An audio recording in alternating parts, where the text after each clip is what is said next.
Lívia Andrade, que na última semana voltou a ser foco de todas as notícias envolvendo o mundo das celebridades ao aparecer no exame de DNA do segundo filho do empresário Marcos Araújo. Se fosse pobre, seu não estavam atual brigando namorado. por causa dele.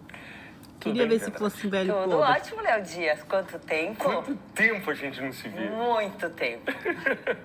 Muita coisa aconteceu, muita coisa passou na sua vida, muita coisa mudou. E a gente está aqui para confrontar todas essas histórias e todas essas acusações que rondam a sua imagem. Acho que é importante fazer uma primeira pergunta.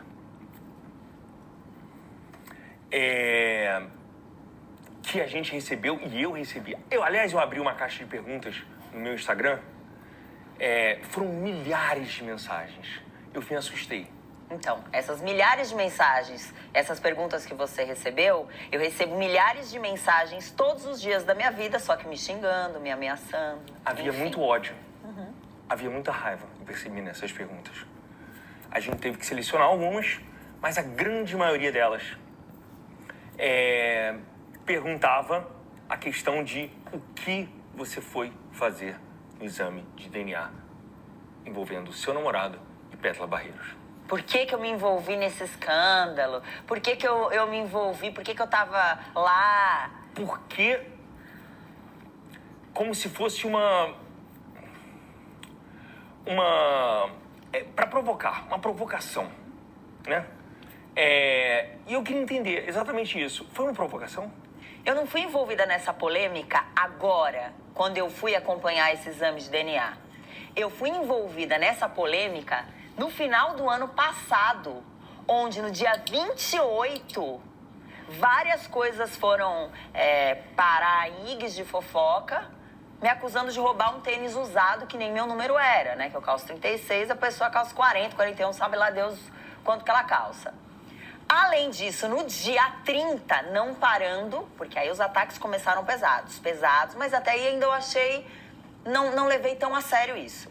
No dia 30, ela deu uma entrevista com repercussão nacional, com milhões de visualização, me acusando de ter sido pivô do final do relacionamento.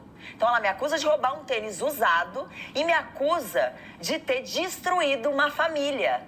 Tudo isso com o bebê no colo. A partir daquele momento, eu fui envolvida numa grande confusão. Eu fui envolvida num grande problema, numa grande polêmica que não era minha. No dia 30 à noite, eu precisei me defender nas minhas redes sociais. Por mim, pela minha família, pelos meus amigos, pelos meus fãs, pelas pessoas que me acompanham. A sua imagem. Por tudo. Porque eu sou um ser humano e que eu vi uma história que não era minha sendo divulgada. E eu não podia botar essa carapuça na minha cabeça. Essa história não é minha. Então eu precisei me defender. Mas virou sua? Hoje, essa história é minha. Hoje, essa história é minha. São muitas perguntas, eu vou... Atrás da namorada dele pra me atingir. E mais uma vez, assim como no início do ano, ela buscando atingir o meu pai. Tô falando aqui com vocês, eu tô tremendo, tô muito nervosa, porque eu não aguento mais as acusações contra meu pai. Tudo que ela tá postando não é segredo pra ninguém. Aconteceu em 2011, passou no Fantástico, Jornal Nacional.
família. Porque qualquer coisa que você quis falar comigo era pra falar da minha família. A minha família não tem nada a ver com isso. Pelo amor de Deus. Gente, eu tô cansada.